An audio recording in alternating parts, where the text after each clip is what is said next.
दोस्तों भूगोल वाले हिस्से के अंतर्गत आज हम देखने वाले हैं एड्रियाटिक सागर के मैप के बारे में। यूपीएससी ने 2019 में ये क्वेश्चन पूछी थी कि कौन सा जो कंट्री है या फिर कौन सा शहर है एड्रियाटिक सागर के किनारे नहीं है, कौन सा देश एड्रियाटिक सागर से लगा हुआ नहीं है। ये क्वेश्चन पूछा गया था सन 2019 में यूपीएससी के द्वारा। तो इसी हिसाब से हम एड्रियाटिक सागर को देख रहे हैं और कौन कौन से देश इससे सटे हुए हैं उनको हम देखेंगे। बाउंड्री शेयर करते हैं एड्रियाटिक सागर से। तो जो एड्रियाटिक सागर है ये हिस्सा पड़ जाता है हमारा यूरोपीय कंट्री की तरफ में। ज़्यादातर जो यूरोपीय कंट्रीज़ हैं वो इसके साथ में अपनी बाउंड्री को शेयर करते हैं। जैसे कि ये इटली आप देख रहे हैं, एकदम लंबा लंबा हिस्सा इसके साथ में शेयर होता है। इटली के बाद स्लोवानिया, स्लोवानिया के नीचे क्रोएशिया, क्रोएशिया के नीचे जाएंगे तो बोस्निया और हर्जेगोविना और नीचे जाते हैं तो मॉन्टेनीग्रो और उसके नीचे जाते हैं तो अल्बानिया। ठीक है, मतलब टोटल कितनी कंट्री हो गई? इटली, इसके अलावा हो गया स्लोवानिया, क्रोएशिया, एक दो तीन, चौथे नंबर पे आ गया बोस्निया और हर्जेगोविना, और पांचवें नंबर पर मॉन्टेनीग्रो, और छठवें नंबर पर आ गया हमारा अल्बानिया। एड्रियाटिक सागर के अंतर्गत हम देख रहे हैं वेनिस की खाड़ी भी है, जो कि इटली और स्लोवानिया और क्रोएशिया मिला करके बनाते हैं। इसके जस्ट आप नीचे आते हैं तो इटली वाले हिस्से में तरांतो की खाड़ी है, गल्फ ऑफ तरांतो। इसके अलावा ओ तरांतो जल डमरू मध्य भी यहाँ पर स्थित है, जो कि दो हिस्सों को, जमीन के दो हिस्सों को जोड़ रहा है, इटली और अल्बानिया को। और नीचे की तरफ हम आते हैं तो आयोनियन सागर पड़ जाता है। यदि हम एड्रियाटिक सागर के साउथ वाले हिस्से की बात करें और पश्चिम वाले हिस्से की बात करें तो तेहरेनियन सागर पड़ता है। इसके कुछ और यदि फैक्ट की यदि हम बात करें तो भूमध्य सागर की एक शाखा के रूप में इटली और बाल्कन द्वीप के ये बीच में स्थित है। ये इटली हो गया और इस तरफ का जो एरिया है इसको हम बाल्कन द्वीप बोलते हैं।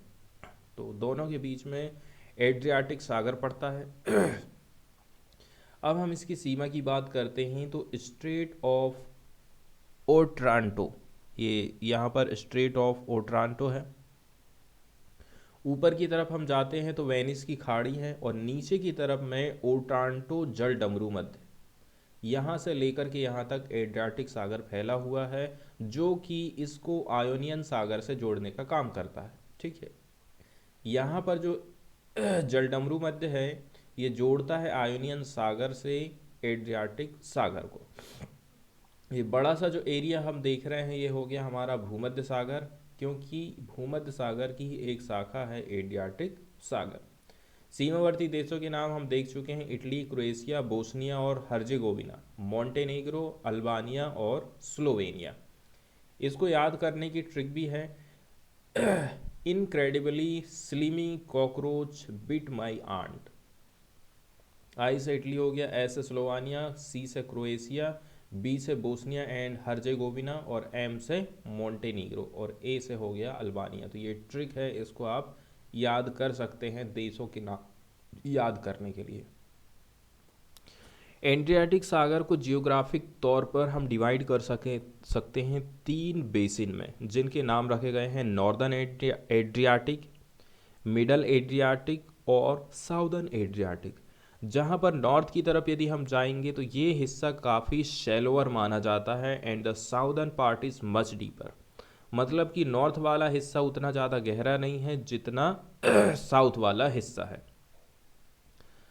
जो इटालियन कोस्ट लाइन है एड्रियाटिक सागर की हैज़ नो आइलैंड्स, यहाँ पर किसी भी प्रकार के आइलैंड हमको देखने को नहीं मिलते हैं, and relatively straight and continuous. ये जो लाइन आप देख रहे हैं जो इटली से लगी हुई है इसकी, ये सीधी सीधी है और यहाँ पर हमें किसी प्रकार के भी आइसलैंड देखने को नहीं मिलते हैं। जबकि जो ईस्टर्न को क्रोएशिया कोस्ट लाइन है, मतलब पूरब वाली जो पट्टी की बात करें यदि हम, जो ऐसे वाली जो गई है ये कंटिन्यू नहीं है, ये स्प्लिट है। ईस्टर्न क्रोएशिया कोस्ट लाइन लगभग 1300 लार्ज है, 1300 लार्ज एंड स्मॉल आइसलैंड यहाँ पर हमको देखने को मिल जाते हैं। ये जो छोटे मोटे आप देख रहे हैं ना, जो हमको समझ में नहीं आ रहा क्या है, ये छोटे मोटे यहाँ के द्वीप समूह हैं। तो लगभग 1300 द्वीप समूह हैं, रीफ्स हैं, and is the most indented and diverse. जो वेस्टर्न कोस्ट लाइन है is however much wider due to sedimental accumulation. ऐसा क्यों हो रहा है कि ये वाइड हो गया है? यहाँ पर सेडिमेंटल एक्यूमुलेशन हो गया है, मतलब कि जो सेडिमेंट है वो इकट्ठे होते गए हैं, होते गए हैं। यहाँ से आप पूरा पूरा देख सकते हैं, एकदम क्लियर हो जाएगा यहाँ से। तो ये जो कलर देख रहे हैं लाइट ब्लू वाला, यही है एड्रियाटिक सागर, और उसके नीचे जब आप बढ़ जाते हैं तो आयोनियन सागर पड़ जाता है। इस तरफ से यदि आप जाएंगे तो पूरा मेडिटेरियन सागर फैला हुआ है। इसकी लोकेशन बताई गई है कि कितना कितना इसका लोकेशन है। उत्तरी अक्षांश, दक्षिणी अक्षांश में इसकी लोकेशन यहाँ पर बताई गई है। तो यदि हम इसका मेजरमेंट करें तो 805 किलोमीटर लंबाई में है और 160 किलोमीटर विड्थ में है, और इसका जो एस्टिमेटेड एरिया है, वर्ग क्षेत्रफल है, वो है 1,35,250 स्क्वायर किलोमीटर। साउदर्न बाउंड्री की यदि हम बात करें एड्रियाटिक सागर की, वो स्थित है अल्बानिया और इटली के सालेंटो पेनिसुला के बीच में। Where through the strait of Otranto it is linked with the Ionian सागर। ओट्रांटो जो स्ट्रेट है वो आयोनियन सागर के साथ में इसको जोड़ने की काम करती है। और जो यहाँ की जो मेजर रिवर्स हैं जो कि एड्रियाटिक सागर में अपना पानी छोड़ रही हैं, जिनके नाम बताए गए हैं रेनो, पो, एडिगा, ब्रेंटा, इसके अलावा पीवे, मांजा, करका, केटिना, नेरटेवा और ड्रिनी।